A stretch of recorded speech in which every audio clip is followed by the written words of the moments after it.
Hello everybody and welcome to another Rise of Kingdoms video. This is Dragothian here, and as you can tell I've got a little bit of a cold, but that being said, that's why I've had a couple days delay, because it was even worse than what it sounds like now. However, I could not stay away, so I wanted to put up a video for you. We just got the Babylonian Gardens skin, and I wanted to kind of do a quick review of it, show you what it looks like, show you what stats are, quote unquote, because guess what, there's a little bit of a fuzz around it, so we're going to have some questions and answers on that too. But this is the Babylonian Gardens Skin. This is the skin for the Lost Kingdom.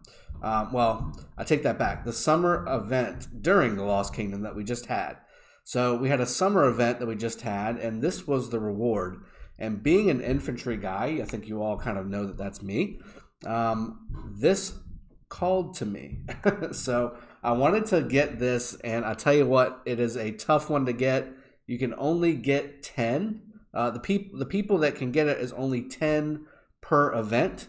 And on my event, I want to say there was 8 kingdoms involved at least. It may have actually been more. I think maybe closer to 14 kingdoms were involved. So with that being said, I was one of the lucky ones to be in the top 10 and win out and get this this skin. Now, again, this is a legendary skin. The normal ones that we've gotten through normal events are usually epic of some kind. So Silent Knight will give you archer attack, infantry health for Cupid's arrow, etc., etc. This event gave us 2. One was Frozen City, which everybody could get. And then the Babylonian Gardens was the one where you could only get the top 10 for each event set. So whoever was in your event, the top 10 in that event were only able to get it. That's why I pushed so hard for it, because it was such a unique and I guess the right word would be hard to get, or words would be hard to get. So not everybody's going to have this. This is just another advantage that I may have on the battlefield when we're fighting. So that's the reason I got it and why I pushed so hard to get it. Easiest way to do this was just to train troops, and we needed to train troops anyway because of the Lost Kingdom, so why not? Plus, it was most of it was during the Mightiest Governor event, which is also really nice. So when you're doing stuff like that, you want to obviously use your assets and your resources the best way possible, so that's what I did. So I got this skin for you guys to take a peek at. 10% infantry attack. That's 100% locked in guaranteed. However, it's got archer defense and archer health listed on the special attributes. These are what the attributes were listed as when we were going to actually try and get the skin during the event. So plus 10% infantry attack, minus 5% defense and health for archers. That was what we were told. However, when you go to look at it, it says 5% minus to health, and then for archers, and then 5%, negative 5% to cavalry defense. That's a big difference. You still get the infantry attack 10%, which is really great. That's the main reason why I got it. However, that's a huge difference. If you have negative 5% health and defense for archers versus negative 5% health for archers and negative 5% defense for cav, that is a big difference. Reason being, you could really focus with the original description of this to be a fully infantry and cav specific army composition. You could have your 3 or 4 main infantry groups, or in my case, my plan was to have 3 main infantry groups and 2 main cav groups, and then just drop the archers out altogether unless it was absolutely necessary, and then I would just switch the skin if that was the case. With it switching it up like that, you really kind of have to go full infantry. Now, I've gotten some different feedback on, what that looks like. This is what was given to us earlier today. It says we've discovered an error with the Babylonian Gardens theme. This error will be resolved shortly. I'm kind of curious as to what resolved means.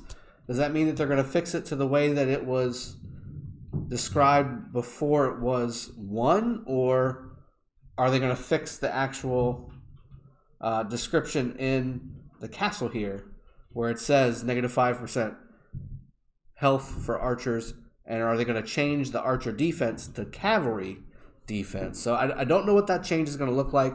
hopefully they bring it back to what it looks like here, because this is what we fought for. This is what people invested into the game to win this for. So hopefully this is what they get. Now we'll see, and I'm pretty sure this is what Lilith is going to do. It doesn't make sense to switch it to the bug. So hopefully this is the way it's going to go. However, uses for this skin, right? You want to know how to use this skin. I think the easiest way to determine that is by watching any of the many videos that I've got sending infantry rallies to things, whether it's a city, whether it's a flag, a pass, whatever, right?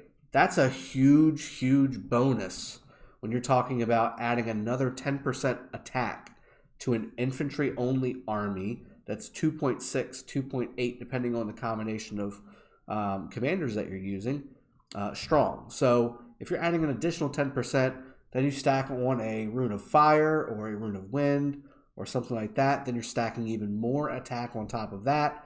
Then you've got general, which is what I've got on right now. All these attack buffs start to stack up, and they stack up directly on, and I'll show it to you really quick. Well, I can't show it to you because I've got all my troops out.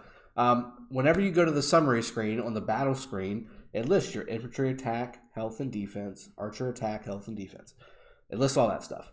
The 10% goes directly to that. It's not a multiplicative. It's not an additive. It's just, it goes right on the list. So that makes it additive. It's not multiplicative. So it's not 10% on top of 10% on top of 10%. So this stuff all stacks. So as you start to add up the 7 to 10% from a rune, the 5% from general, the 10% from this skin, plus all the buffs that you get whenever you're talking about buffing up your armies for battle, which I do have a video for that a week ago that you might want to check that out, and shows you all the buffs that you can get for PvP.